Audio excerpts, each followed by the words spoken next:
السلام علیکم ورحمۃ اللہ وبرکاتہ۔ اعوذ باللہ من الشیطان الرجیم، بسم اللہ الرحمن الرحیم۔ وَلَا تَقُولُوا لِمَن يُقْتَلُ فِي سَبِيلِ اللَّهِ أَمْوَاتٌ بَلْ أَحْيَاءٌ وَلَٰكِن لَّا تَشْعُرُونَ۔ جی ناظرین، آج ہم جس حوالے سے گفتگو کرنے جا رہے ہیں وہ ہے مفتی سمر باز اطاری، جو بریلوی مکتب فکر کے ہیں۔ تو ناظرین، آپ کو یہ بھی بتاتا چلوں، جب بھی وہ کہیں نہ کہیں تقریر کرنے جاتے ہیں تو وہاں پہ کوئی نہ کوئی مسئلہ کھڑا ہو جاتا ہے، یعنی کوئی نہ کوئی انجینئر مولانا مرزا صاحب کا اسٹوڈنٹ وہاں پہ پہنچ جاتا ہے۔ تو جب وہ سوال کرتا ہے تو آپ کو پتہ ہے کہ اس کی جو لینگویج ہے اور جیسے یہ الفاظ استعمال کرتا ہے وہ تو آپ نے سننے ہی ہے، بلکہ سن بھی لینے ہیں۔ تو آپ کو پتہ ہے پچھلے دنوں کے اندر فیصل آباد کے اندر بھی ایک بندے نے ان سے یہی سوال کیا تھا، پھر پورے مجمع کے اندر اس کو سب کے سامنے یعنی بےزتی کروانی پڑی۔ اور ایسے ہی سیالکوٹ کے اندر بھی 2-4 دن پہلے ہوا ہے۔ تو وہاں پہ ناظرین دیکھیں، ہم نے محبوب علیہ الصلوۃ والسلام کا کلمہ پڑھا ہے، ہمارا اخلاق دیکھیں، ہم کلمہ تو پڑھتے ہیں لیکن ہمارا اخلاق دیکھیں۔ تو اگلی بات ہم کرتے چلیں کہ اس بندے سے جب بھی کوئی سوال کرتے ہیں تو آگے سے نا گالی گلوچ شروع کر دیتے ہیں۔ تو ناظرین، ہم ویڈیو دیکھتے ہیں، تو اس کے بعد ساتھ ہی ہم آپ کو انجینئر مولانا مرزا صاحب کی گفتگو سنوائیں گے۔ انہوں نے بھی پھر بڑی کمال کی گفتگو کی ہے۔ تو آئیے ناظرین مل کے ویڈیو دیکھتے ہیں۔ مرزے دا متاثر ادھر میرے میں بھی پڑھنا نا، شرم دورا یا کر، میں ہوں قرآن دا پڑھ لینا، چوڑ جاندی ہے کسی مدرسے تو پڑھیا نہیں، کم ویکھ لا تو اپنے۔ اے ویکھو اے دا ہوں میں آپریشن کرن لگیا جے، آپریشن، اور کس طرح اے ویکھی تو اللہ نے قرآن فرمایا وَلَا تَقُولُوا لِمَن يُقْتَلُ فِي سَبِيلِ اللَّهِ أَمْوَاتٌ بَلْ أَحْيَاءٌ، فرمایا ایک منٹ سنیا جے، اے ہوں مولوی صاحب نو میں جواب پہ دینا۔ اللہ نے قرآن مجید برہان رشید میں فرمایا جو شہید ہو جائے اسے مردہ نہیں کہنا۔ ایک منٹ، مردہ زندہ ہوتا ہے۔ اچھا دوسری سنیا جائے، یہ بات ہے کہ یہ شہید سنتا یا نہیں سنتا؟ اگر یہ حدیث پاک، اور تقریر نہ خراب کر، ایمی کھلے نہ کھا لی، اگے میں میک بڑے دیتے نے، ہوں میں لتر ماراں گا۔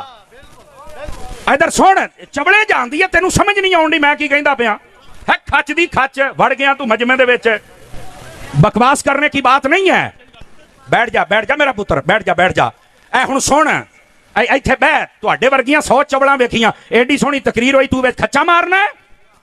بکواس کرتے ہیں آ کے، تیرے ورگے شکل ویکھو یار دی۔ ادھر دیکھ یار، مردے نہیں سنتے، نبی پاک نے یہ کیوں فرمایا تھا؟ میرے نبی نے فرمایا احد والے سارے شہید ہیں، قیامت تک کے لیے جو ان کو سلام کرے گا یہ سنیں گے بھی، جواب بھی دیں گے۔ اور تینوں جھوٹے سے ہی سمجھ آئیے یا نبی پاک نو سمجھ آئیے؟ چبڑا مار دے ہو۔ اور پھر دوسری دلیل بھی سنو، صحیح بخاری شریف میں نبی پاک علیہ السلام نے فرمایا، جس دن، اے مسلم دے اندر بھی ہے، جس دن نبی پاک صلی اللہ علیہ وسلم آپ نے مکے کو بدر والے دن آپ سارے کافروں کو مار کے آپ نے گڑے میں ڈالا نا، تو نبی پاک نا گڑے تے کھلو کے کہندے ہاں بھئی ابو جہل اور دس ہوئے تیرے نال کی بنیا، ہاں بھئی اوے امیہ دس تیرے نال کی بنیا؟ کہ حضرت عمر بن خطاب نے آکھا یہ تو مر موک گئے نے، اسی وڈ چھڑیا تے بھی سن دے نے۔ میرے نبی نے فرمایا ہاں یہ سنتے ہیں۔ اوے اس بدھو نو دسو جھوٹ نو، اگر کافر سن سکتا ہے تو میرا داتا بھی سن سکتا ہے۔ کہ انہیں تے راضی ہیں یا تینوں اگے بھی حدیث پڑھا، نبی پاک نے فرمایا جب بھی قبرستان جانا تو چل کے کہنا یا السلام علیکم یا اہل القبور، تے یہ سن دے نہیں تے سلام مٹی دیاں ٹیریاں نو کہن دے۔ تو پھر میرا عقیدہ یہ ہے اگر تیرا نانا مر جائے تو سلام آ کے تے سن سکتا ہے، حسین دا نانا سلام نہیں سن سکتا۔ اس گالی والی سرکار نے پچھلے دنوں کوئی فیصلہ بعد میں جلسہ کیا ہے، وہاں پر انہوں نے کوئی سٹوڈنٹ کھڑا ہوا ہے، اب پتہ نہیں میرا سٹوڈنٹ تھا یا نہیں، بل میرے کھاتے میں انہوں نے ڈالا ہے، تو پہلے اس کو اجازت دی ہے انہوں نے کھڑے ہو کر سوال کرنے کی۔ میں تو اس چیز کو بدتمیزی سمجھتا ہوں کہ ڈیکورم میں آپ بیٹھے ہوئے ہیں تو آپ کھڑے ہو کر وہاں سوال کریں، چاہے وہ ہمارا سٹوڈنٹ کسی جلسے میں کرے یا یہاں پر کوئی کرے، یہ غلط ہے۔ جب ایک آنر والا طریقہ ہے کہ لکھ کر کریں، ہاں اگر عالم دین خود اجازت دے دے پھر آپ کریں۔ تو اس کیس میں وہ کھڑا ہوا تو اس نے پھر اس کو پہلے بٹھایا، پھر کہا کہ نہیں چلو آج پھر اس طرح جلسہ ہو گئے، پھر انہوں نے ان کو سوال کرنے کی اجازت دی، اور پہلے تو وہ پیار محبت سے شروع ہوئے، ابھی بات پوری نہیں، وہ آگے سے آیت پڑھ رہا تھا، ان کو غصہ آ گیا، اور پھر وہ جو انہوں نے بکواسیات ارشاد فرمائے ہیں وہ آپ نے دیکھ لیے، وہ پھر گالیوں کے اوپر اتر آئے اور پھر دھمکیاں لگانا شروع کر دیں۔ اور خود ہی اپنی ایک ویڈیو میں کہہ رہے تھے کہ جب کوئی سوال کرے اور اگلا بندہ تپ جائے تو آپ سمجھ لیں اس کے پلے کوئی شے نہیں ہے. اب لوگ اس کا وہ کلپ چلا رہے ہیں اور ادھر اس کی گالیاں دکھا رہے ہیں اور کہہ رہے ہیں دیکھ لو. یہ خود اپنے بارے میں ہی کہہ رہا تھا. میرا موقف یہ ہے کہ ڈیکورم فالو ہونا چاہیے. یہاں پر بھی اس طرح کوئی کھڑا ہوتا ہے تو ہم اس کو کہتے ہیں بھائی بیٹھ جائے, اور اگر آپ نہیں بیٹھیں گے, آپ زبردستی کریں گے, پھر آپ اکیڈمی میں نہیں بیٹھ سکتے. کیوں؟ آپ یہاں سوال کی پرچی لے کر آئے ہیں, جواب میں دوں گا, میں پابند ہوں, جتنی بھی ٹائم میں کور ہو جائیں. باقی جو رہ جاتی ہیں وہ ہم سٹور کر لیتے ہیں, وہ اگلے پبلک سیشن میں کور کر دیتے ہیں یا اس سے اگلے میں کر دیتے ہیں ترتیب کے ساتھ. لیکن اس طرح جب ہر بندہ اٹھے گا اس میں کوئی مسئلہ نہیں ہے. میں پہلے اس طرح لیتا رہوں, کئی سال میں نے 1-to-1 کوسچن لیے ہیں, لیکن اس میں نقصان یہ ہوتا ہے کہ چند لوگوں کے آپ سوال لے سکتے ہیں, باقیوں کے رہ جاتے ہیں, اور پھر سوال در سوال شروع ہو جاتے ہیں, پوری ڈاکٹرن چھیڑنی شروع ہو جاتی ہے. اس سے میں نے نجات حاصل کرنے کے لیے اینڈ رزلٹ یہ نکالا کہ میں ہر ٹاپک کے اوپر 2-3 گھنٹے کی تفصیلاً ویڈیوز ریکارڈ کروا دوں. آپ اس میں سے کلپ کاٹیں اور جواب خود دے دیں, بجائے یہ کہ میں ایک بندے کے ساتھ کرتا رہوں, اگلی دفعہ پھر وہی بندہ پرچی لے کے, کوئی اور بندہ اس طرح کی پرچی لے کے آ جائے, پھر اس کے ساتھ ہو. تو یہ ایک ڈیکورم فالو کرنے کے لیے کرنا ضروری ہوتا ہے. باقی تو میں نے اتنی ویڈیوز ریکارڈ کروائی ہیں, انہی کی وجہ سے تو آپ یہاں بیٹھے ہوئے ہیں, اللہ کے فضل سے. مجھے سن کے آپ یہاں نہیں بیٹھے ہوئے, بلکہ ویڈیوز میں دیکھ کر یہاں ڈائریکٹ سننے کے لیے آئے. تو اس میں نے سارا مقدمہ رکھا ہے. پچھلے دنوں مفتی اکمل صاحب نے جو بات کی, میں نے تفصیلاً سماع موتا کا عقیدہ بیان کیا, اور دیکھیں ہمارے اسٹوڈنٹس نے اسی میں سے کلپ کاٹ کے گالیوں والے مفتی صاحب کی باتوں کا جواب دیا, انک لا تسمع الموتى, اور سماع موتا میں وہ کلیب بدر والا جو واقعہ میں نے پورا بریف کیا تھا. حالانکہ میں نے اس کو جواب نہیں دیا تھا, میں نے مفتی اکمل صاحب کو دیا ہوا تھا, لیکن وہ فٹ ان بیٹھتا ہے. وہ 50 بندے, مجھے پتا ہے, میں خود صوفی رہا ہوں, ان کے پاس کون سی 8-10 باتیں ہیں جو انہوں نے کرنی ہوتی ہیں. ہر عقیدے میں کوئی 8-10 انہوں نے دلائل رکھے ہوئے ہیں, کچھ مضبوط ہوتے ہیں, کچھ کمزور ہوتے ہیں, کچھ کا انہوں نے مطلب بدلا ہوتا ہے. جو مضبوط ہیں ہم ان کو مانتے ہیں, اور جو انہوں نے مطلب بدلا ہوتا ہے ہم اصلاح کرتے ہیں. وہ مفتی اکمل صاحب نے کہا کہ دیکھیں ہم مردوں پہ بھی جا کے سلام عرض کرتے ہیں, اور نبی علیہ السلام نے فرمایا کہ جب تم مردوں کو سلام بھیجو گے تو وہ تمہارے سلام کا جواب بھی دیں گے, وہ تمہارا سلام سنتے ہیں. اور بھائی کسی حدیث کے اندر یہ بات نہیں آئی ہے. حدیث میں صرف اتنا آیا ہے صحیح مسلم کے اندر, ترمذی والی جو روایت ہے وہ کمزور ہے, السلام علیکم یا اہل القبور. مسلم شریف میں جو حدیث ہے اس میں الفاظ ہے السلام علیکم اہل الدیار من المؤمنین والمسلمین وَإِنَّا إِن شَاءَ اللَّهُ بِكُمْ لَلَاحِقُونَ نَسْأَلُ اللَّهَ لَنَا وَلَكُمُ الْعَافِيَةَ. تم پر سلام ہو جو مومنین یہاں پر اور مسلمین دفن ہو, ان قریب ہم بھی مر کر تمہارے پاس آنے والے ہیں, ہم اللہ کے حضور تمہارے لیے اور اپنے لیے عافیت کا سوال کرتے ہیں. بس یہ ہے کہ آپ قبر والوں کو مخاطب کریں گے, اللہ تعالی ہمارا سلام ان تک پہنچا دے گا. نہ ہمارا سلام وہ سنتے ہیں اور نہ ان کا جواب ہم سنتے ہیں. پہلے والا حصہ تو چلے کوئی آبزرو نہیں کر سکتا, دوسرا تو ہم آبزرو کر سکتے ہیں. مجھے تو آج تک کبھی کسی قبر سے جواباً کوئی بات باہر سنائی نہیں دی. اگر آپ کو سنائی دی ہے تو بتا سکتے ہیں. یہ کہیں گے نہیں یہ برزخی معاملہ ہے. بھائی اس کا باہر نکلنا اگر برزخی ہے تو ہمارا بھی وہاں جانا برزخی ہے. لو سامو, کیوں آپ اس طرح کی چیزیں منسوب کرتے ہیں؟ وہ کہتے ہیں نہیں باپا جانی کے لیے سلام نبی اسلام نے بھجوایا تھا تو وہ مرید بھول گیا, اور گھر آیا تو وہ مدینہ شریف کی اذان چل رہی تھی تو ٹی وی کے اندر سے آواز آئی کہ الیاس قادری کو ابھی تک تم نے سلام نہیں میرا پہنچایا. اندازہ کرے, ہاں یہ دعوت اسلامی کی بارے لکھا ہوا ہے. ہاں یہ نہ سمجھے کہ یہ کوئی میں کہانیاں سنا رہا ہوں, یہ اوریجنل کہانیاں ہیں جو بابا جانی کے ماننے والوں نے پرنٹ کی ہوئی ہیں ان کی زندگی میں, اور ان کو توفیق نہیں ہو رہی کہ ان چیزوں کا انکار کریں. کہتے ہیں جی آپ بخاری مسلم کی احادیث کو نہیں مانتے جن میں سماع موتا کا عقیدہ ہے کہ مردے سن سکتے ہیں. بالکل ہم مانتے ہیں جی. بخاری مسلم میں حدیث ہے کہ جب مردے کو دفنایا جاتا ہے تو وہ جانے والوں کے قدموں کی آہٹ بھی سنتا ہے. بس اتنا رپورٹ ہوا ہے. یہ نہیں کہ جانے والوں نے اس سے کوئی باتیں کرنا شروع کرنا ہے اور کہنا ہے کہ حضور ہمارے لیے دعا کر دیں. وہ صرف اس کی حسرت میں اضافہ ہوتا ہے کہ یہ چھوڑ کے چلے گئے, اور نیک ہوتا ہے تو اللہ تعالیٰ اسے ڈھارس بنداتا ہے کہ دیکھو تم اپنے اعمال ساتھ لے کے آئے ہو, انہوں نے تو چلے جانا تھا. تو اس کو اللہ تعالیٰ کی طرف سے قبر کے سوالات میں استقامت ملتی ہے. کہتے نہیں وہ بخاری مسلم میں آتا ہے کہ حضرت عمر فاروق رضی اللہ تعالیٰ عنہ کہتے ہیں کہ نبی الاسلام نے جب غزوہ بدر کے موقع پر 24 سرداروں کو ایک کنویں میں پھینکوا دیا ان کی لاشوں کو، اور پھر آپ نے تیسرے دن ان کی لاشوں سے خطاب کیا کہ جو ہمارے رب نے ہمارے ساتھ وعدہ کیا تھا کہ یوم الفرقان بنائے گا، دیکھو اللہ نے تو وعدہ پورا کر دیا. تمہارے رب نے جو تمہارے ساتھ وعدہ کیا تھا نا کہ نبی کا انکار کرنے کے اوپر جہنم ملے گی، تو کیا تم اپنے اس وعدے کو پا چکے ہو؟ تو حضرت عمر نے کہا یا رسول اللہ یہ تو ایسے جسم ہیں جن میں روحیں نہیں ہیں، آپ ان سے کلام کر رہے ہیں. تو نبی الاسلام نے فرمایا کہ تم ان سے بہتر نہیں سن رہے ہو، یعنی یہ سن رہے ہیں. وہ کہتے ہیں یہ اس بات کا ثبوت ہے کہ مردے سنتے ہیں. سرکار صرف یہ اس بات کا ثبوت نہیں ہے کہ مردے سنتے ہیں، یہ اس بات کا ثبوت ہے کہ ابو جہل بھی سنتا ہے مرنے کے بعد. ہاں، یہ بابوں کی بات نہیں ہو رہی اگر آپ نے رزلٹ نکالنا ہے. اللہ کا شکر ہے اس فتنے کو ہماری ماں سیدہ عائشہ سلام اللہ علیہا نے اسی وقت دفن کر دیا تھا. بخاری اور مسلم دونوں میں حدیث ہے، اسی کے ساتھ حدیث ہے، یہ کٹی حدیثیں ہیں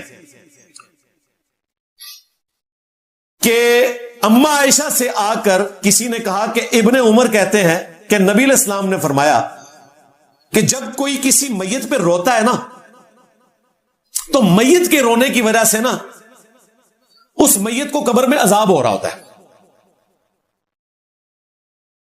اما عائشہ تو آپ کو پتا ڈائریکٹ قرآن سے عقیدہ نکالتی تھی. انہوں نے کہا یہ کیسے ہو سکتا ہے کہ میت پر رونے والوں کی وجہ سے اس کو عذاب ہو رہا ہو جو قبر میں.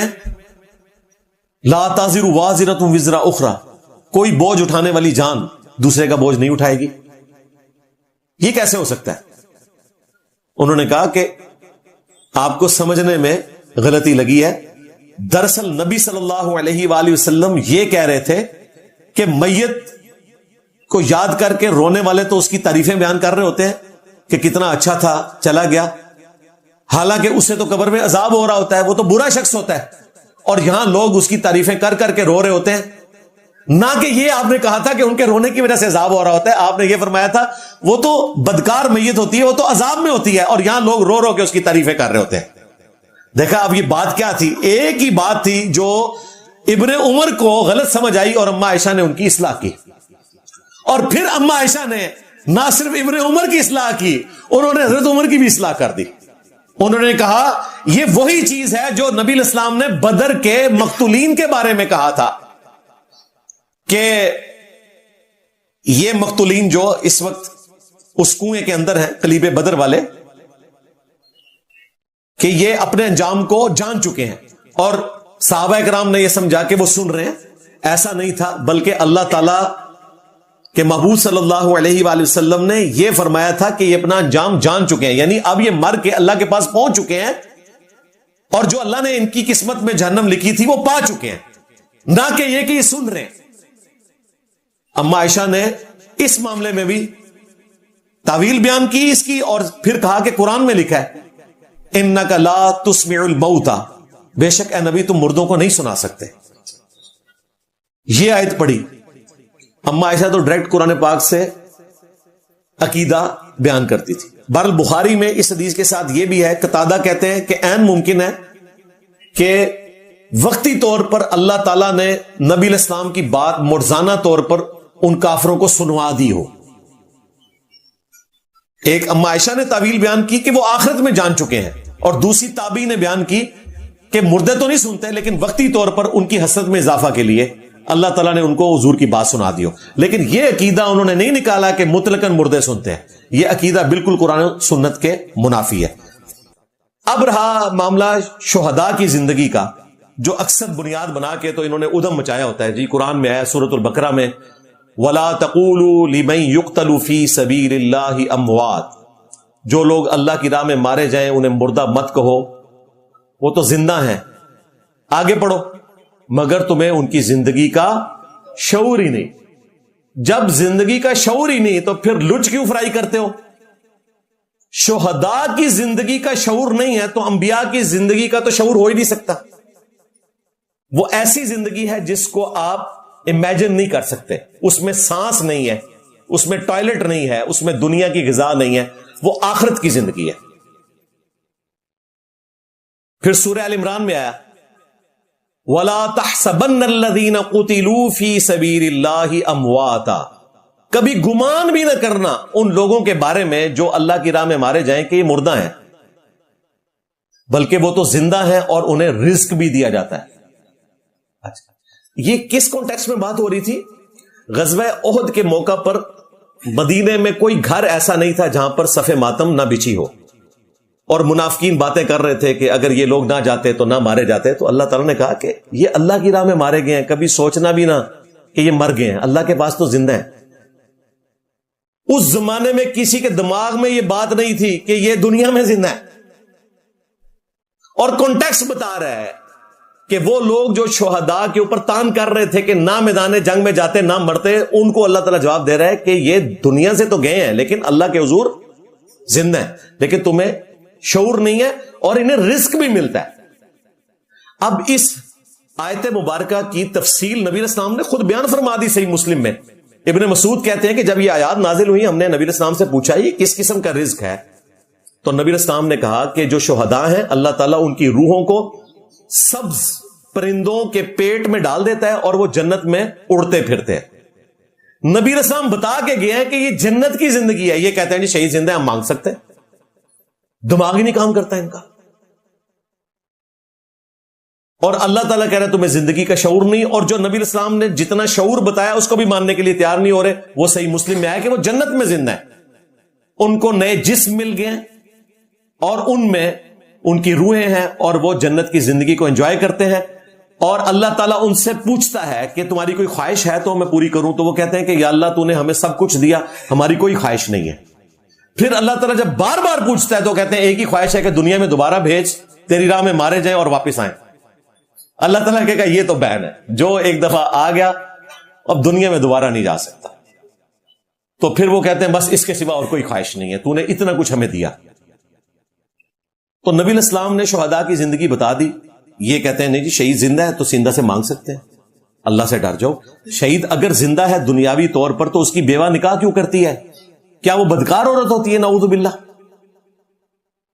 جعفر طیار شہید ہوئے غزوہ موتا میں، حضرت علی کے بھائی جنہوں نے نجاشی کے دربار میں سورہ مریم کی تلاوت کی تھی، ان کی شہادت کے بعد ان کی جو بیوی تھی اسما بنت امیس، ان سے شادی کی حضرت ابو بکر نے، اور ان سے محمد بن ابی بکر پیدا ہوئے، اور پھر چند سالوں کے بعد حضرت ابو بکر بھی فوت ہو گئے۔ پھر اسی بیوہ کے ساتھ حضرت علی نے شادی کر لی، اسی لیے محمد بن ابی بکر کی پرورش حضرت علی نے کی تھی، اور عبداللہ بن جعفر کی پرورش بھی حضرت علی نے کی تھی۔ یہ دونوں حضرت علی کے انڈائریکٹ بیٹے تھے اسما بنت امیس کی وجہ سے، اسی لیے جنگ جمل میں محمد بن ابی بکر حضرت علی کے ساتھ تھے اور اما عائشہ کو سمجھاتے تھے، اور بعد میں اما عائشہ کو محمد بن ابی بکر کے ساتھ مولا علی نے واپس رخصت کیا تھا۔ تو اس زمانے میں تو کسی کے دماغ میں نہیں ہوتا تھا کہ جی شہید زندہ ہے تو اس کی بیوہ نکاح نہیں کر سکتی۔ یہ بھی یاد رکھیے گا کہ نبیوں کی جو بیوہ ہیں ان سے نکاح اس وجہ سے بین نہیں کیا گیا کہ نبی زندہ ہے، نہیں، اس وجہ سے کہ وہ امت کی مائیں ہیں۔ النبی اولا بالمؤمنین من انفسہم وازواجہ امہاتہم، نبی مومنین کی جانوں سے بڑھ کر ان پر حق رکھتے ہیں، اور نبی کی بیویاں امت کی مائیں ہیں۔ اگر کوئی کہنا کہ چونکہ نبی آخرت کی زندگی کے ساتھ زندہ ہے، یا یہ بعض بیوقوف کہتے ہیں کہ دنیا کی سی زندگی ہے اس لیے دیکھیں جی ثبوت یہ ہے کہ ان کی بیویوں کے ساتھ نکاح نہیں ہوتا، تو بھئی تمہارے نزدیک تو شہید بھی زندہ تھا، اس کی بیوہ کیوں نکاح کرتی ہے؟ لو سامو، پھر ہمارے والی ڈاکٹرن ہوگی کہ وہ نکاح اس لیے نہیں کر سکتی کہ وہ نبی کی بیوی ہے اور امت کی ماں ہے۔ ادروائز اگر یہ ریسٹرکشن نہ ہوتی تو انبیاء کی آخرت کی زندگی مانے نہیں ہے ان کے نکاح میں۔ جو چیز مانے ہے وہ یہ ہے کہ وہ امت کی مائیں ہیں، لہذا یہ عقیدہ الحمدللہ اس حوالے سے کلیئر ہو گیا۔ جب قرآن و سنت کے یہ دلائل ہیں، اس کے ہوتے ہوئے نماز غوثیہ بیان کرنا اور پھر کہنا 11 قدم آپ نے عبد القادر جیلانی کی طرف چل کے جانا ہے، بغداد کی طرف جو قبر کے اندر ہے، اور پھر دعا کرنی ہے اے جن و انس کے فریاد رس، اے حاجتوں کے پورا کرنے والے میری مدد فرما۔ توبہ توبہ توبہ، ہاں۔ اور پھر کہتے نہیں جی ہم تو دعا کرواتے ہیں جی ان سے، یہ دعا کروا رہے ہیں آپ، یہ تو قیامت کے دن پتہ چلے گا نا۔ سورۃ الاحقاف میں آتا ہے اللہ کے نیک بندوں کے بارے میں جن کے بارے میں لوگ غلط عقیدہ رکھتے تھے کہ قیامت کے دن وہ دشمن بن جائیں گے۔ وَمَنْ أَضَلُّ مِمَّنْ يَدْعُو مِن دُونِ اللَّهِ، اس سے بڑھ کر گمراہ کون ہے جو اللہ کے سوا ان ہستیوں کو پکارتا ہے مَن لَا يَسْتَجِيبُ لَهُ إِلَى يَوْمِ الْقِيَامَةِ، جو قیامت کے دن تک ان کی پکار نہیں سن سکتے.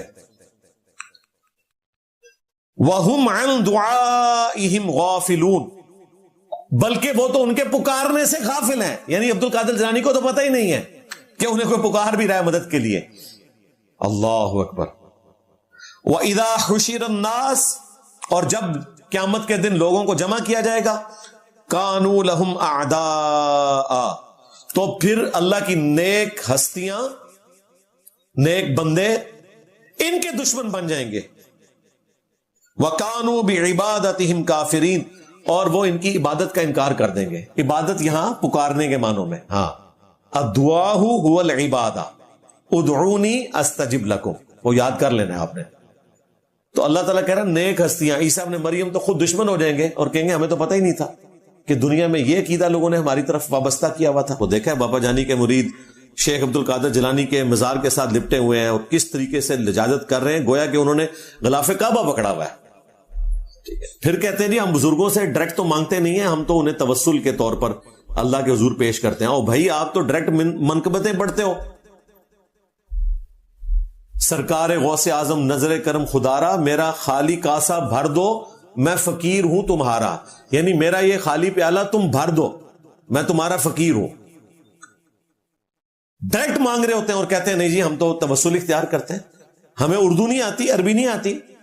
توسل تو یہ ہوگا کہ آپ یہ کہیں کہ اے اللہ تجھے عبد القادر جیلانی کا واسطہ میرا فلاں کام کر دے. اس میں عبد القادر جیلانی کا کوئی لینا دینا نہیں ہوگا. ہمارے نزدیک تو یہ بھی ثابت نہیں ہے، لیکن پھر بھی for the sake of argument توسل تو یہ ہوگا. یہ توسل کب سے ہو گیا کہ المدد یا شیخ عبد القادر جیلانی، اور نماز غوثیہ پڑھ کر 11 قدم بغداد کی طرف چلنا اور پھر دعا کرنا یا قاضی الحاجات عبد القادر جیلانی کو، اے حاجتوں کے پورا کرنے والے، یا غوث الثقلین، اے جنوں اور انسانوں کے فریاد رس. توبہ توبہ توبہ. ایک شخص جو منی کے قطرے سے پیدا ہوا ہے اس کے بارے میں یہ عقیدہ رکھا ہوا ہے جنوں انس کے فریاد رس.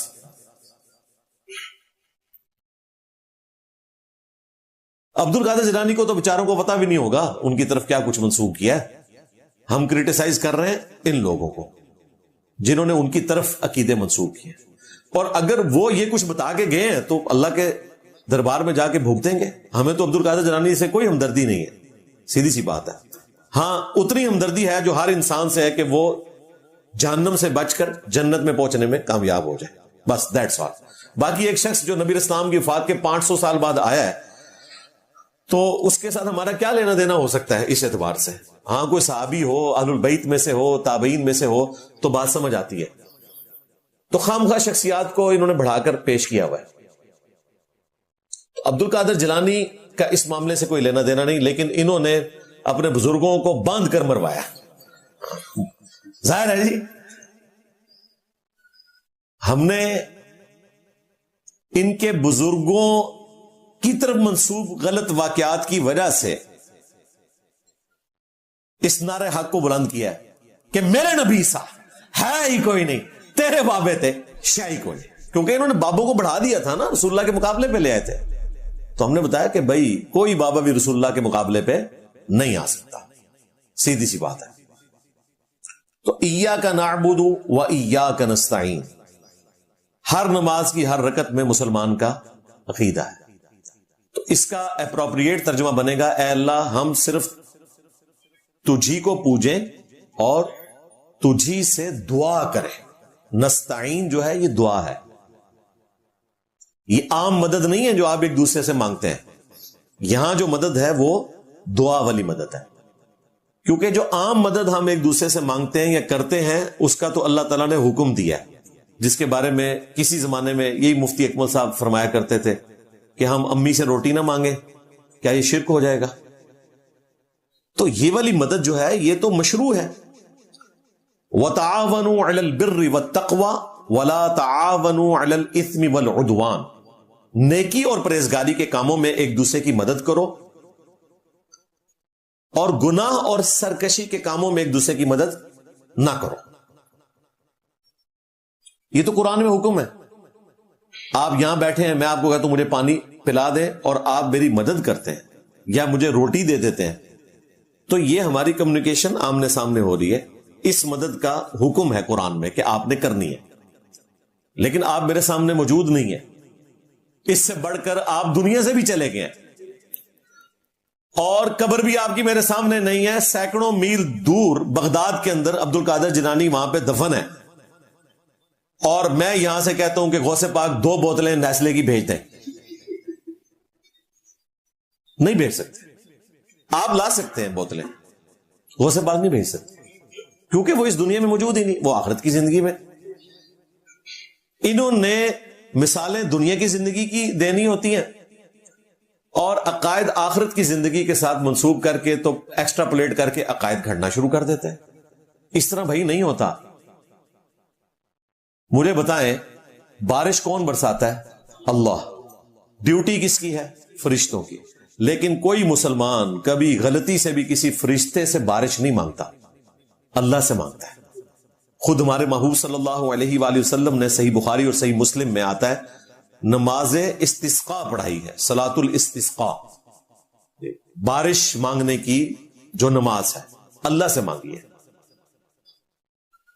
تو فرشتے جن کی ڈیوٹیاں بھی اللہ نے لگائی ہیں, آپ ان سے مدد نہیں مانگ سکتے کہ میکائیل بارش برسا دو کہ گرمی کا موسم قریب آ رہا ہے. یہ نہیں کر سکتے.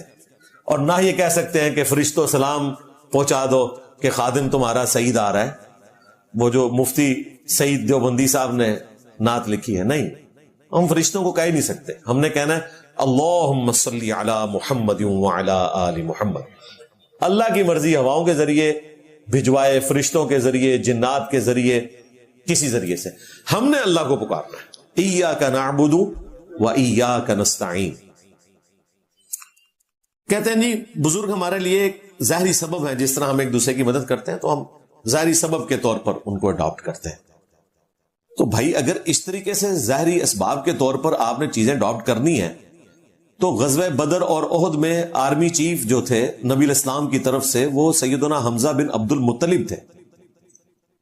لیکن جب وہ شہید ہو گئے, اور شہید زندہ بھی ہے, کسی جنگ میں رسول اللہ صلی اللہ علیہ وآلہ وسلم نے ان کو قبر سے نکال کے تو آرمی چیف نہیں بنایا, کیونکہ آپ کو پتا تھا دنیا سے جا چکے ہیں. خیبر کے موقع پر مولا علی کو بلایا, اور وہ بھی کہتے ہیں جی نبی الاسلام نے مولا علی سے مدد مانگی. توبہ توبہ. مولا علی تو اس جنگ میں شریک نہیں ہوئے اشوب چشم کی وجہ سے, ان کی تو اپنی آنکھیں نہیں کھل رہی تھی. نبی الاسلام ان کے لیے مشکل کشا بنے اس حوالے سے کہ آپ کا معجزہ ظاہر ہوا. وہ بخاری مسلم میں آتا ہے, آپ نے اپنا لعاب دہن مبارک ان کی آنکھوں میں لگایا اور پھر دعا دے کر رخصت کیا, اللہ تعالیٰ نے فتح عطا فرمائی. تو یہ جو ظاہری اسباب ہیں, فرشتوں کے ذریعے اللہ تعالیٰ نے اپنے نبی الاسلام کی مدد فرمائی, آپ کے صحابہ اور اہل بیت کو ذریعہ بنایا آپ صلی اللہ علیہ وآلہ وسلم کی دعوت حق کو مضبوط کرنے کا. یہ والے اسباب تو بالکل درست ہے, یہ تو ظاہری اسباب ہیں. لیکن جو آپ کے سامنے موجود نہیں, آپ اس کو کیسے پکار سکتے ہیں؟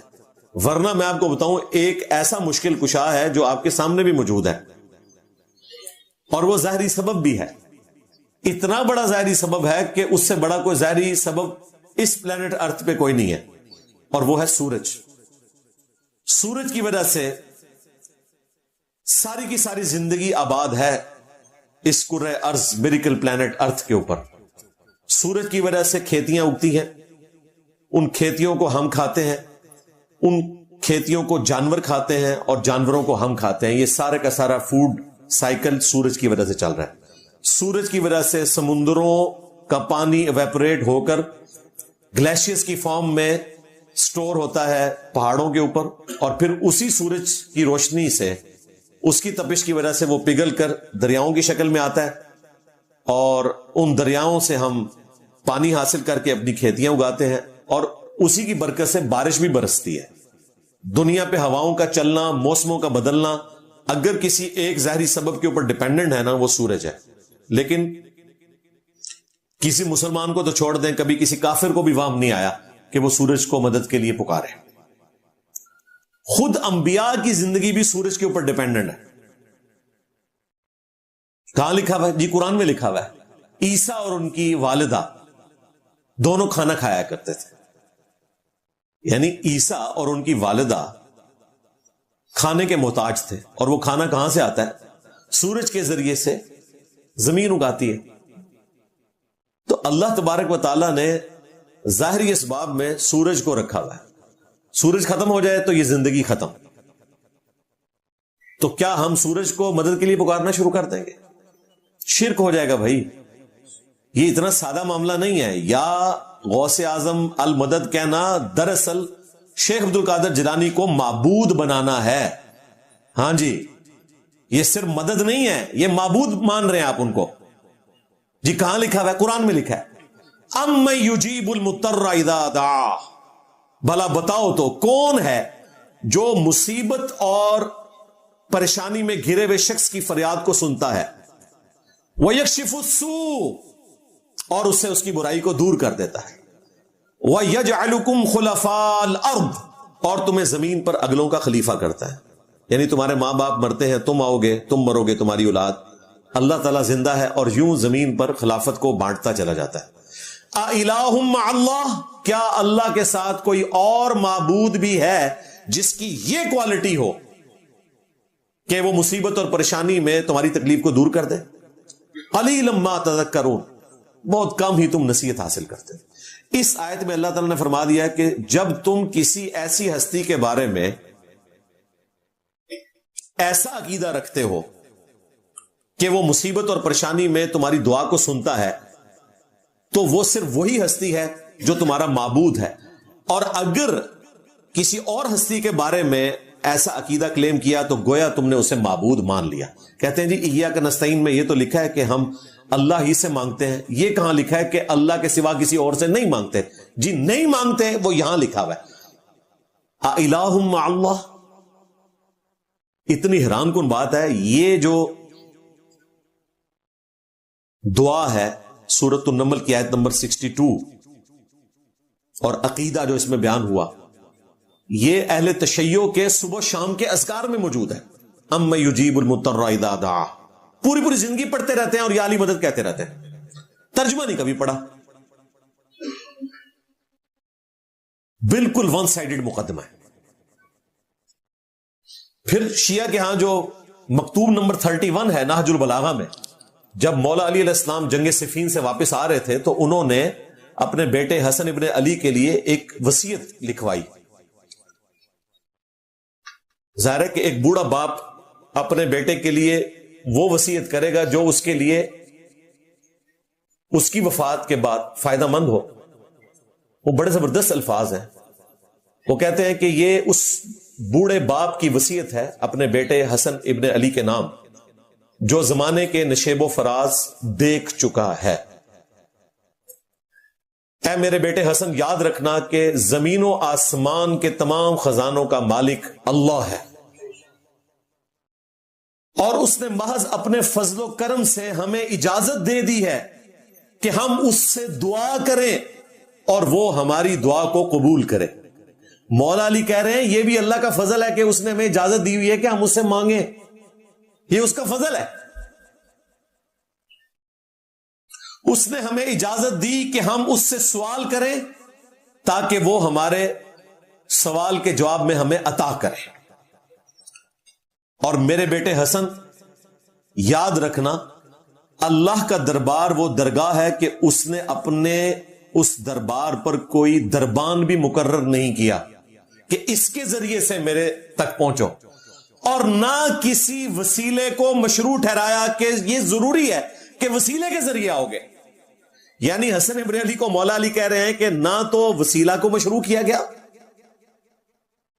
اور نہ ہی اللہ تعالیٰ نے کوئی دربان کھڑا کیا ہے کہ اس کی اجازت سے اللہ کے پاس تم نے جانا ہے. تم نے ڈائریکٹ اللہ سے مانگنا ہے. اور مولا علی کا یہ خط عین قرآن کے مطابق ہے. وَإِذَا سَأَلَكَ عِبَادِي عَنِّي فَإِنِّي قَرِيبٌ. اور اے میرے محبوب صلی اللہ علیہ وآلہ وسلم، جب میرے بندے تم سے میرے متعلق پوچھیں تو تم فرماؤ میں تمہارے بالکل قریب ہوں.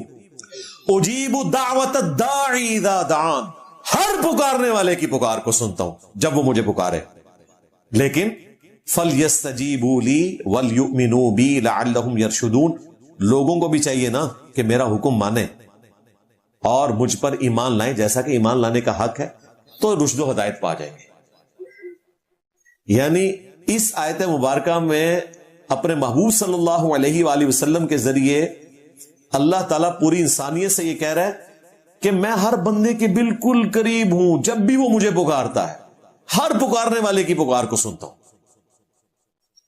تو مولا علی نے جو بات کی ہے وہ خود سے نہیں کی، یہ قرآن میں لکھی ہوئی ہے۔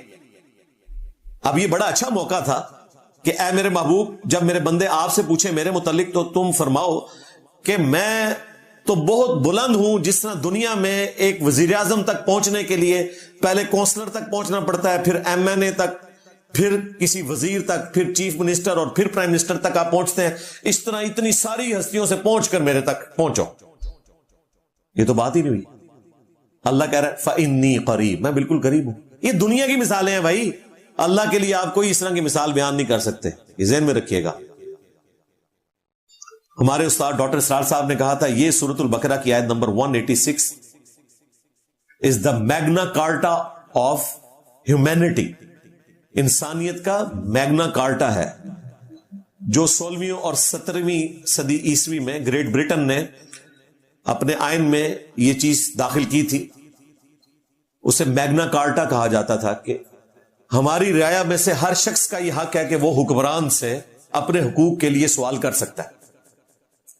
تو ڈاکٹر سرار صاحب کہتے تھے یہ انسانیت کا میگنا کارٹا ہے۔ وَإِذَا سَأَلَكَ عِبَادِي عَنِّي فَإِنِّي قَرِيبٌ۔ اور دیکھیں دنیا کے بادشاہ تو مانگا جائے تو ناراض ہوتے ہیں، اور ہمارا رب وہ ہے کہ اس سے نہ مانگا جائے تو ناراض ہوتا ہے۔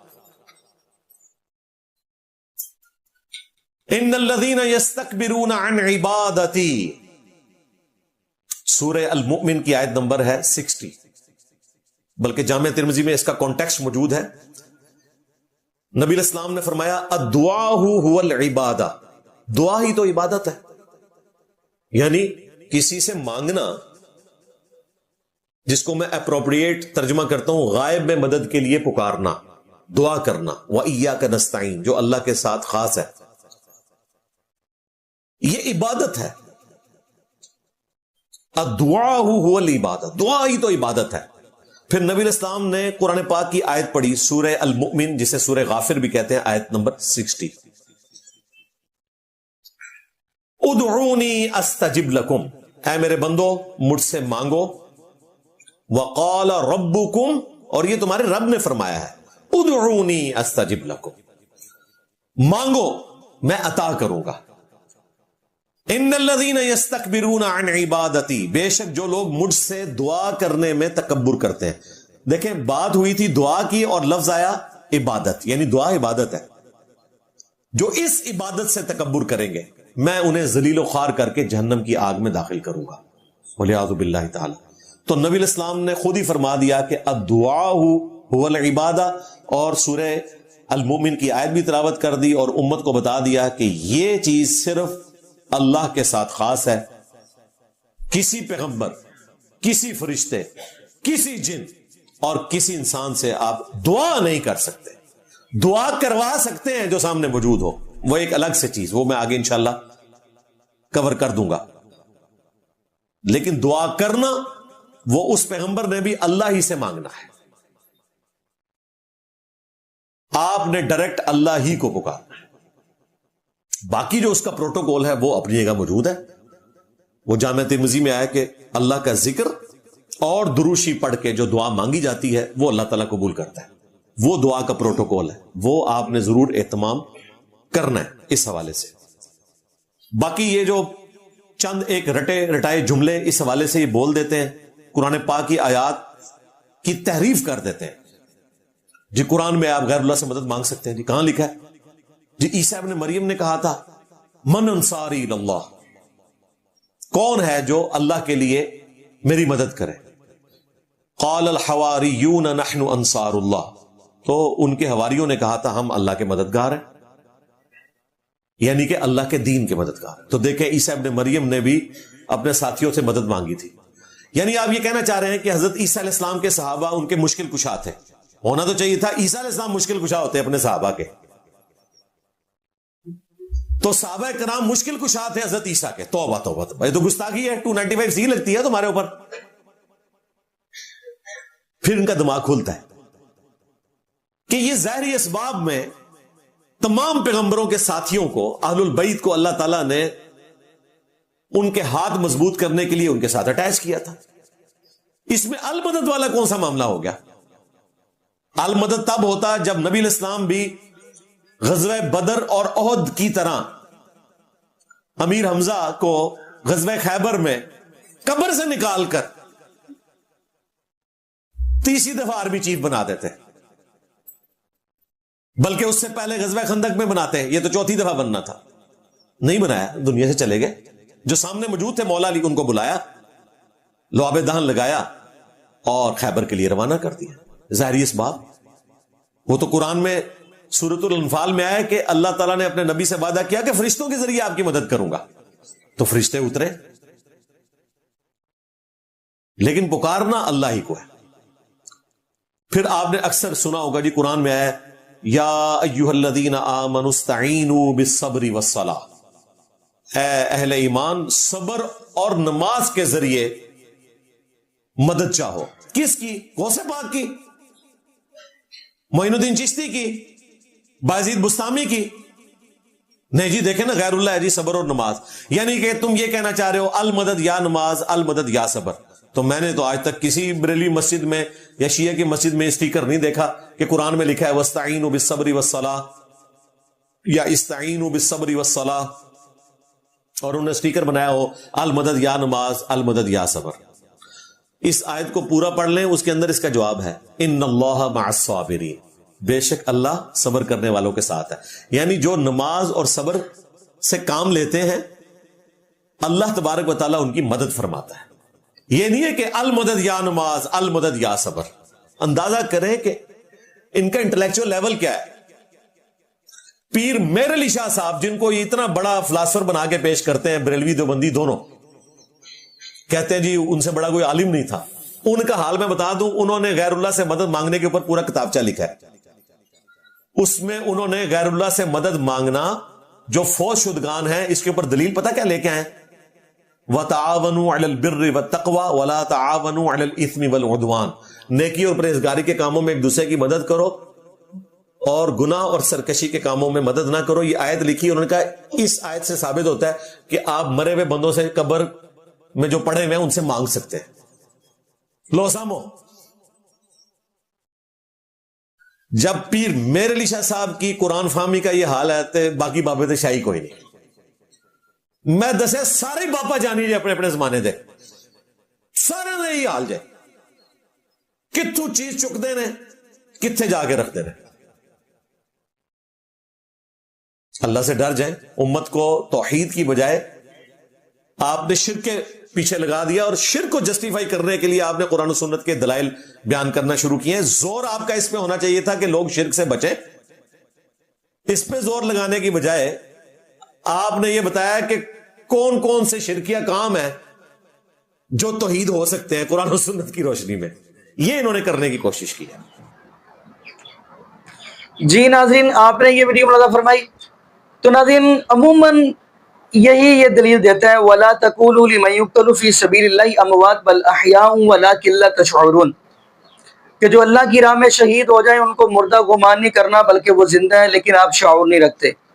لیکن ناظرین اگلی بات ہم کرتے چلے, ان سے اس بندے نے بھی یہی سوال کیا اور آگے سے دلیل دے رہا ہے. یعنی بندے نے سوال کیا تو پہلے تو گالی گلوچ کرتا رہا, اس کو کافی یعنی غصے سے بولتا رہا. ناظرین اللہ پاک کا قرآن اس بات کی گواہی دے رہا ہے وَلَا تَقُولُوا لِمَن يُقْتَلُ فِي سَبِيلِ اللَّهِ أَمْوَاتٌ, اللہ رب العالمین فرماتے ہیں جو میری راہ میں شہید ہو جائیں ان کو مردہ نہیں کہنا, بل احیاء وَلَٰكِن لَّا تَشْعُرُونَ, بلکہ وہ زندہ ہے لیکن آپ شعور نہیں رکھتے. ساتھ اللہ پاک نے یہ بھی کہہ دیا آپ شعور نہیں رکھتے. تو اور یہ دلیل دیتا ہے, آپ کو پتہ ہے جب ان سے سوال ہوتا ہے ناظرین کبھی بھی کسی بندے نے اٹھ کر یہ بات نہیں کہی اس کو کہ آپ کہتے ہیں شہید زندہ ہے. دیکھیں قرآن بھی کہتا ہے شہید زندہ ہے, بالکل اس چیز کو ہم مانتے ہیں. قرآن بھی کہہ رہا ہے، یعنی اللہ رب العالمین کا قرآن کہہ رہا ہے، اللہ رب العالمین ہی فرما رہے ہیں کہ شہید زندہ ہے۔ اگلا سوال یہ ہے، کبھی کسی نے یہ بات نہیں ان سے کی کہ پھر شہید کی بیوی جو ہے، شہید کی بیوی کی بات کر رہا ہوں، وہ دوسری شادی کیوں کرواتی ہے؟ کبھی کسی نے نہیں پوچھا۔ اور اگلی بات ہم کرتے چلے، اب ہم حدیث دیکھتے ہیں سلسلہ سیاح کی۔ محبوب علیہ السلام فرماتے ہیں جو اللہ کی راہ میں شہید ہو جائے، بلکہ یہاں پہ یہ بھی بات کرتا چلوں، شہید جب بندہ ہوتا ہے اللہ کی راہ کے اندر، اس کے خون کا قطرہ بعد میں زمین پہ گرتا ہے، اللہ پاک اس کو جنت میں پہلے داخل کر دیتے ہیں۔ اب یہ شہید کی جو روحیں ہیں، یہ سلسلہ سیاح کی حدیث ہے، ان کی روحیں جو ہے نا، اللہ رب العالمین کے محبوب علیہ السلام فرماتے ہیں کہ شہید کی روحیں جنت کے اندر پرندے ہیں، ان سبز رنگ کے پرندوں کے پیٹ کے اندر ان کی روحیں چلی جاتی ہیں۔ اللہ پاک نے وہاں پہ کندیلیں بھی لگائی، یعنی وہاں پہ وہ کھاتے پیتے بھی ہیں، کیونکہ قرآن کا دوسرا مقام وَلَا تَحْسَبَنَّ الَّذِينَ قُتِلُوا فِي سَبِيلِ اللَّهِ أَمْوَاتٌ بَلْ أَحْيَاءٌ عِندَ رَبِّهِمْ يُرْزَقُونَ۔ فرمایا جو اللہ کی راہ میں شہید ہو جائے ان کو مردہ گمان نہیں کرنا، بلکہ وہ زندہ ہے اور ہم ان کو رزق بھی دیتے ہیں۔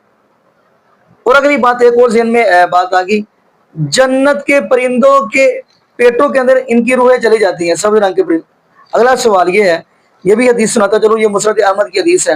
محبوب علیہ السلام کے صحابہ فرمانے لگے، اللہ کے محبوب علیہ السلام جی، جنت کا پرندہ کتنا بڑا ہے؟ جنت کے پرندے کی بات کر رہا ہوں، دنیا کے پرندے کی نہیں بات کر رہا، جنت کا پرندہ کتنا بڑا ہے؟ تو محبوب علیہ السلام فرماتے ہیں جنت کا پرندہ اتنا بڑا ہے جتنا بڑا دنیا کے اندر آپ اونٹ دیکھتے ہیں، اتنا بڑا پرندہ ہے۔ اب ہم اگلی بات کرتے چلیں، آپ دیکھیں گے عالم ارواح سورہ اعراف فرمایا الستو بربکم، اللہ رب العالمین نے ہم سب کو جمع کر کے اکٹھا کر کے فرمایا تھا کہ میں تمہارا رب ہوں یا نہیں، تو ہم سارے کیا کہتے ہیں، قالوا بلا، ہاں ہاں اللہ تو ہی ہمارا رب ہے۔ عالم ارواح، چار عالم ہے، عالم ارواح، نمبر 2 عالم بطن، یعنی یہ جو ماں کا پیٹ کے اندر بچہ ہوتا ہے، نمبر 3 عالم دنیا جہاں پہ اب ہم زندگی گزار رہے ہیں، نمبر 4 عالم برزخ۔